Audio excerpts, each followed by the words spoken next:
कांग्रेस के एक बहुत बड़े लीडर डॉक्टर हेडगेवार को पता चली।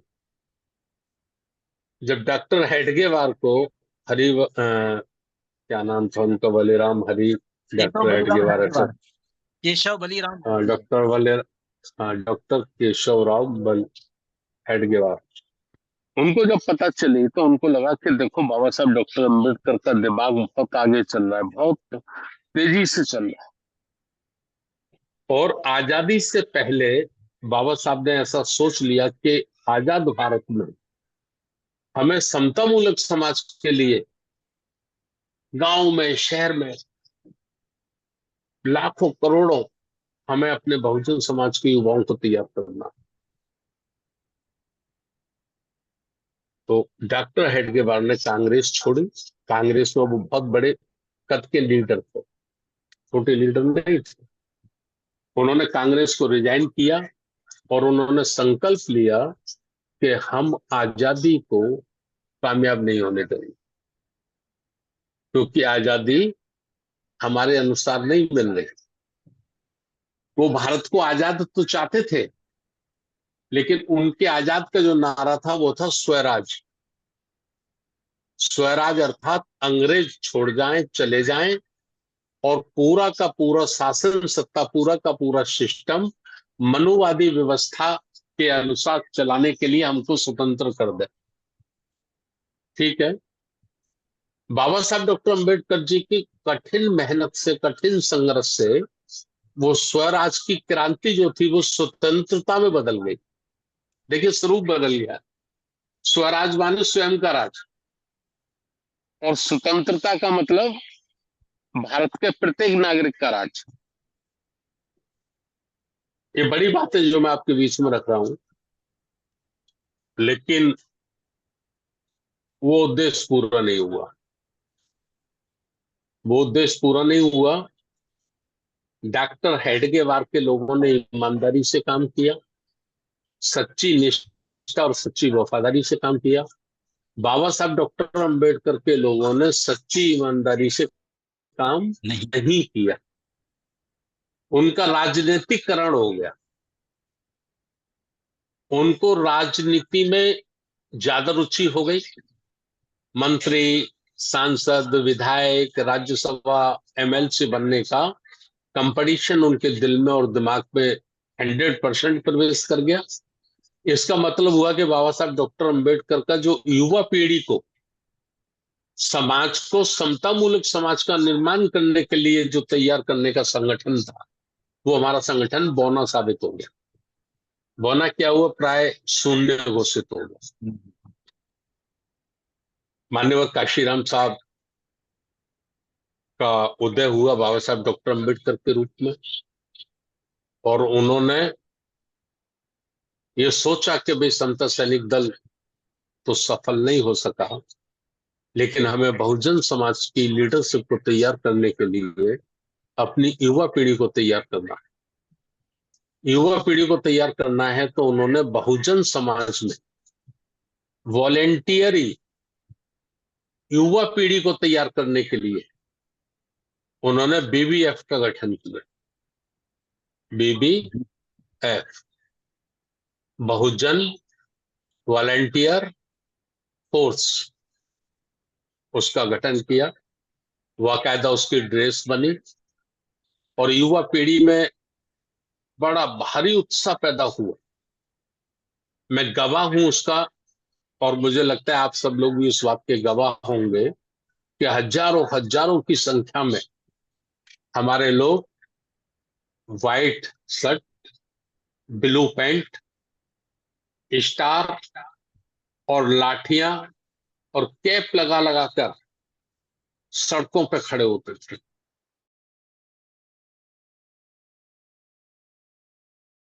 होते थे तो एक एक हजार लोगों की हमारी सेना खड़ी होती थी। एक बार आगरा का उदाहरण है, बीबीएफ में देखता था उस समय। एक एएसपी साहब थे, सीओ साहब थे, वो मान्यवर साहब से मिलना चाहते थे, और डॉक्टर अंबेडकर पार्क में प्रोग्राम था। उन्होंने मुझे कहा कि मैं कांशीराम से मिलना चाहता हूँ, मंच पे जाना चाहता हूँ, तो मैंने उनको नहीं घुसने दी, लाठी लगा दी। प्रोग्राम जब खत्म हो गया तो वो ऊपर आए, ऊपर आके साहब से मिले, परिचित थे वो साहब से, तो साहब से बात हुई। और जब बात हुई तो उन्होंने साहब को बोला कि कांशीराम साहब, ये आपके जो ये ड्रेस वाले लड़के हैं, ये तो बड़े डेंजर है, हमारा पुलिस से भी ज्यादा खतरनाक है, ये तो मेरे को चढ़ने नहीं दिए ऊपर। तो साहब ने बड़ा हंस के कहा कि वो तेरी पुलिस है, ये मेरी पुलिस है, ये मेरे ऑर्डर के बगैर नहीं आने देती किसी को। मैं ये पुरानी बात आपको याद करा रहा हूँ, है ना। धीरे धीरे देखा कि वो हमारी बीवीएफ भी खत्म हो गई, जैसे समता सैनिक दल निष्क्रिय हो गया या समाप्त हो गया या खाना पूरी करता है बस के बाद, बीबीएफ भी हमारी आज की तारीख में बहुजन वॉलेंटियर फोर्स कहीं नजर नहीं आती, है ना। तो मैं काफी सोचता रहता था कि यार क्या किया जाए, कैसे किया जाए। धीरे धीरे जब हमने राष्ट्रीय बौद्ध महासभा का निर्माण किया तो हमारा महाराष्ट्र के एक सम्मानित साथी जी से मुलाकात हुई, जिनका नाम था नारायण पाले, नारायण पाले साहब उनका नाम। काफी अच्छा लगा मुझे उनकी विचारधारा। तो हमने ये कहा कि हमें अपनी नई जनरेशन को तैयार करना है। तो उन्होंने कहा साहब मेरे पास एक प्लान है, हम अपने गांव गांव में, मोहल्ले मोहल्ले में क्लासेस लगाएंगे, छोटे छोटे बच्चों को, 8 साल, 10 साल, 11 साल, 12 साल, उनके बच्चों को त्रिशरण सिखाएंगे, पंचशील सिखाएंगे, धम्म सिखाएंगे, नैतिक जीवन जीने के आधार पर उनको तैयार करेंगे। हमने उनको इंचार्ज बना दिया इसका, और काम चला ग्वालियर में, काफी अच्छा काम चला।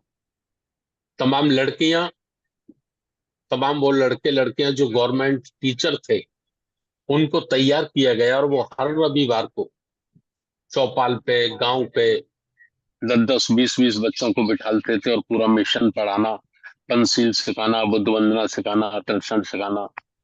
रीवा सतना में भी चला वो काम।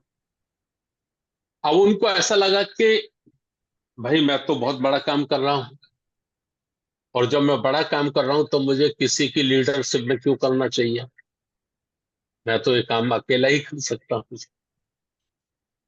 अकेला कर सकता हूं, तो मुरैना में एक हमारा प्रोग्राम था काफी बड़ा, उसमें पर्चे में उनका नाम था, और 2 3 बार मैंने उनको फोन किया, लेकिन वो नहीं आए, ग्वालियर में सोते रहे। मुझे थोड़ा बुरा लगा। जब ग्वालियर का प्रोग्राम था तो मैंने उनको बुलाया, तो मैंने उनको कहा कि देखो आपको आना चाहिए। आगरा में भी हम उनके एक 10 15 दिन रोक कर उनके प्रोग्राम लगाए थे, स्कूलों में। तो उन्होंने कहा देखो भारती साहब, आप अपना काम करो, मुझे अपना काम करने दो। हमने कहा ठीक है, चलो कोई बात नहीं। और उन्होंने बाल अंबेडकर महासभा नाम से दूसरा संगठन बना लिया, बाल अंबेडकर महासभा नाम रखा, उन्होंने बना लिया। और बाबूजी हरिदास राजौरिया जी के जो बड़े बेटे हैं देवेंद्र जी, उनको उन्होंने पकड़ा और अपना काम अलग से शुरू कर दिया। उनको लगा कि मैं तो बहुत बड़ा ज्ञाता हूं और लोग मेरे पीछे हैं। हमने क्या किया, हमने जो स्विच था वो ऑफ कर दिया। जब लोगों ने हमसे कहा कि साहब क्या करना है, मैंने कुछ नहीं करना, केवल आरबीएम का काम करना है। उन्होंने कहा नारायण पाले साहब की मीटिंग लगानी है, उनके फोन आ रहे हैं, वो बड़ा हमको प्रेशर कह रहे हैं। तो हमने कहा उनको बोलो कि आरबीएम के जो जिम्मेदार साथी हैं उनसे हमको ऑर्डर कराइए आप, उनसे ऑर्डर कराइए। तो अब ऑर्डर करा ही नहीं सकते थे, क्योंकि उन्होंने अलग संगठन बना लिया, अलग बैनर बना लिया।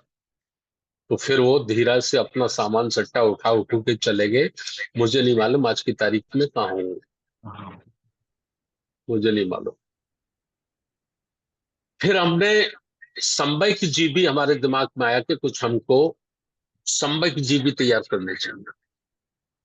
जैसे तथागत गौतम बुद्ध ने भिक्षु संघ में सम्यक जीवी को तैयार करके भिक्षु संघ का निर्माण किया था। तो उसमें हमने काम करना शुरू किया। दो लड़के हमको मिले, एक राजेश बौद्ध जो गुजरात से थे, एक आजाद बौद्ध जो मध्य प्रदेश थे। दोनों के लिए हमने पढ़ाई लिखाई का काम शुरू किया, उनको पढ़ाया लिखाया, उनका ग्रेजुएशन कराया। हमारे मध्य प्रदेश के साथियों ने, जिसमें कमलेश बौद्ध जी का बहुत बड़ा योगदान है, 5,000 रुपये महीने पे उनके लिए फ्लैट किराए पे लिया, बीए कराया, एमए कराया, एलएलबी कराया, परिचय कराया। और जब उनका परिचय हो गया, जब वो उनकी बात सुनना लोगों ने शुरू कर दिया, तो फिर उन्होंने भी अपना काम अलग से शुरू कर दिया। उन्होंने कहा आरबीएम की हमको क्या जरूरत है, ये अब तो आरबीएम में तो उपासक लोग हैं, हमसे तो जूनियर है, हम तो सीनियर है। भिक्षु के बाद हमारा दूसरा दर्जा है, समाज ने इज्जत देना भी इतना शुरू कर दिया। तो फिर वो स्विच हमने ऑफ किया, वो स्विच हमने ऑफ किया। और ये सब क्यों किया? पूरी दुनिया में मैं चैलेंज करके कह रहा हूं आज, बिना अनुशासन के आप कोई आंदोलन सफल नहीं कर सकते।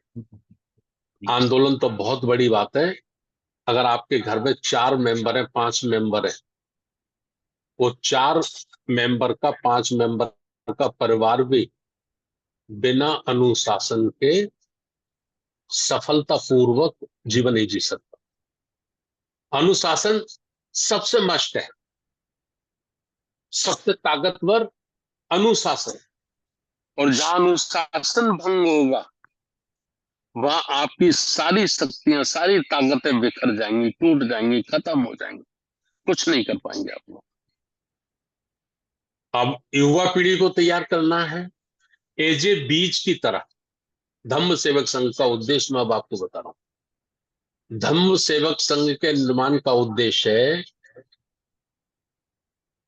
इस देश में मानवतावादी बीज बोना, मानवतावादी व्यवस्था, श्रमण संस्कृति का पुनर्निर्माण, लोकतंत्र की मजबूत स्थापना करने के लिए धम्म सेवक संघ एक बीज है। बीज है ये। इसलिए हमने रखा, अपनी प्रस्तावना में बताया, भी इसका बायलॉज बनेगा, उसमें सब आएगा कि धम्म सेवक संघ में 5 वर्ष तक काम करना अनिवार्य हो, और 5 वर्ष काम करने के बाद उसकी योग्यता, उसका समर्पण, उसका त्याग ये तय करेगा कि उसे भारत किस काम में लगाया जाना है।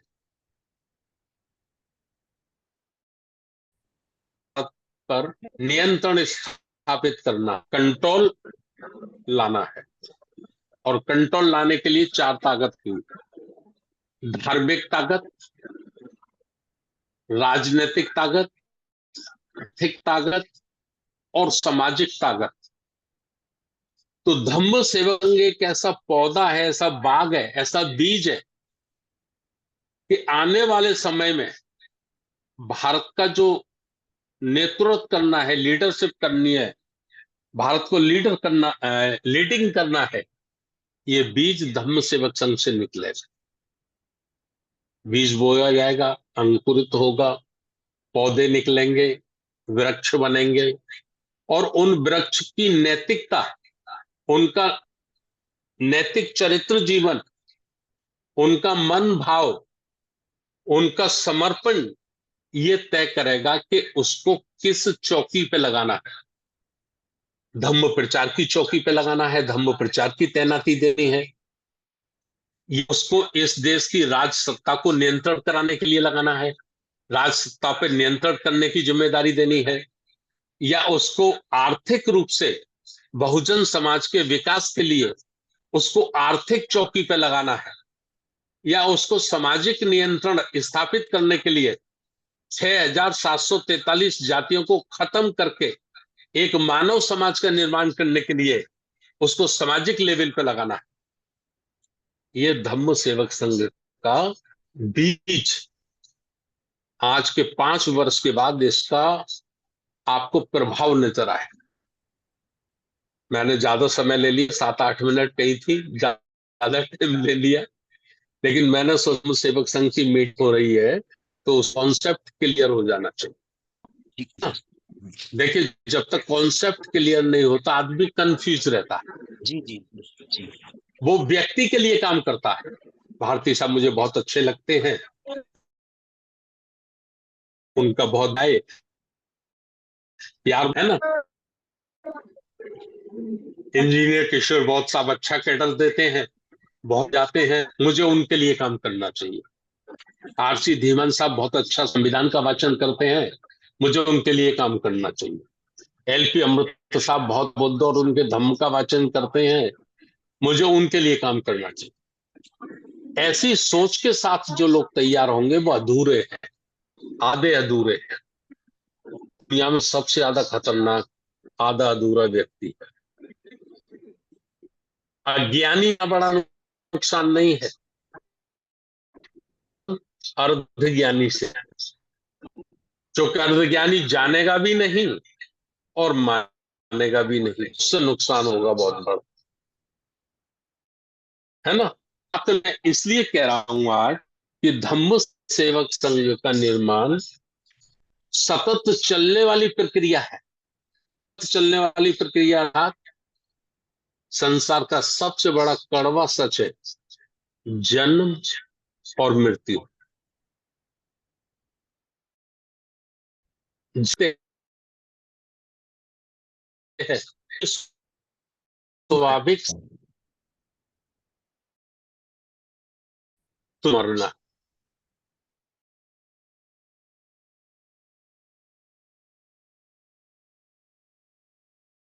की पूर्ति करने के लिए, उनको भरने के लिए जन्म लेना भी जरूरी है। तो जन्म स्थली हो और उसका रेशियो बड़ा हो। रेशियो क्या होगा कि अगर 10 लोग जा रहे हैं दुनिया छोड़ के, जगह हमको 100 लोग, 100 युवा तैयार करते हैं,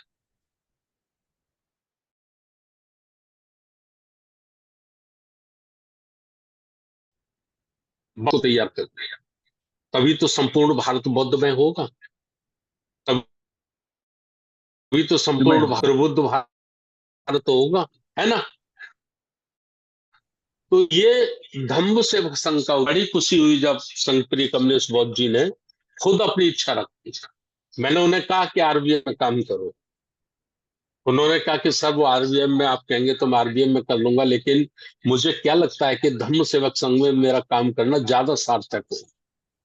युवा पीढ़ी को अपने बीज को तैयार करना, क्योंकि बीज ही हमारा भविष्य है।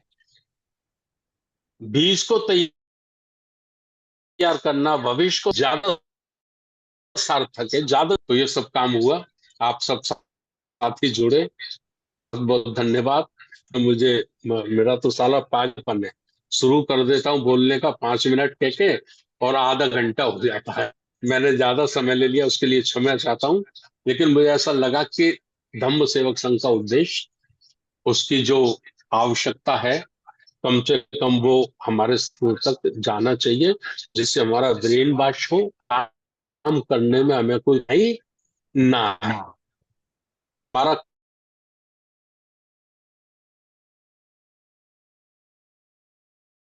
कॉन्सेप्ट पहुंचना है। है और हमारी मन ये बात दिमाग में क्लियर है तो सफर बड़ा सुहाना हो, मस्त,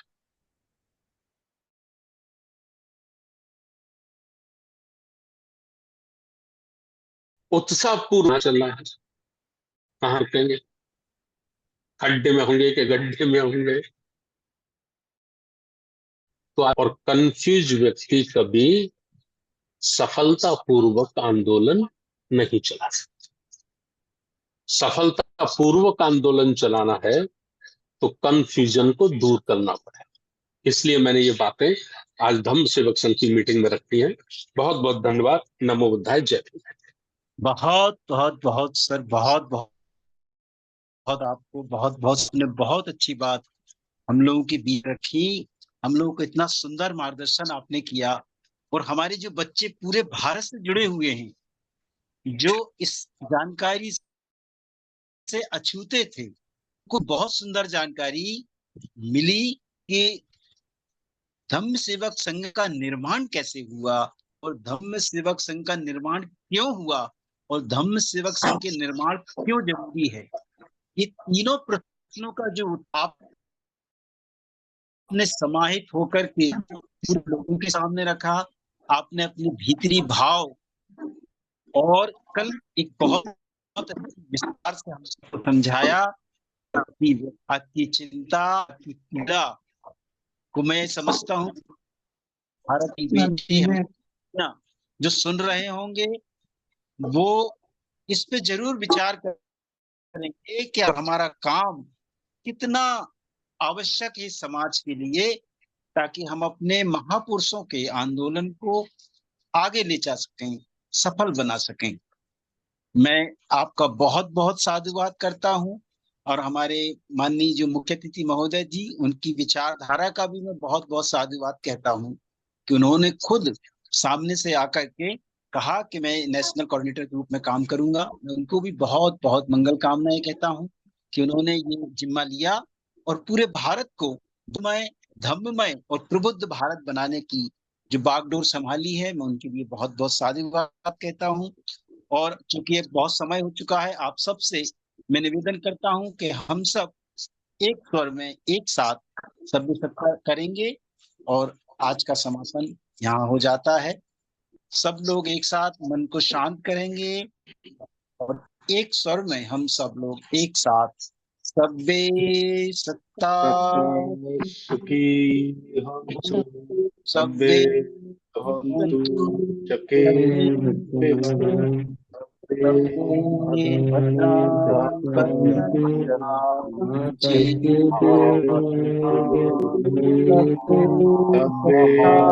सब्बे सुखी हन्तु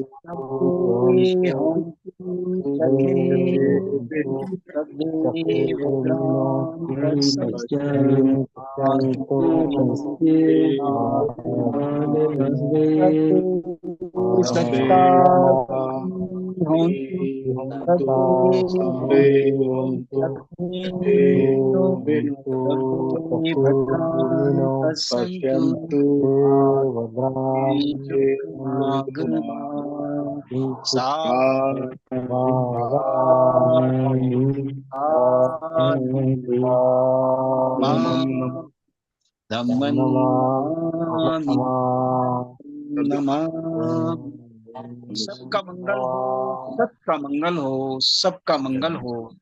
और आज की यह समाप्त की जाती है। आप सबको सादर नमो बुद्धाय।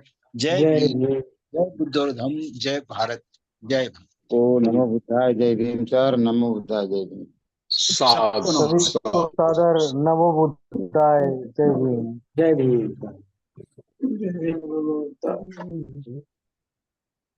लोग दारी सबको होता है। आज इस वेबिनार की समापन की घोषणा की जाती है।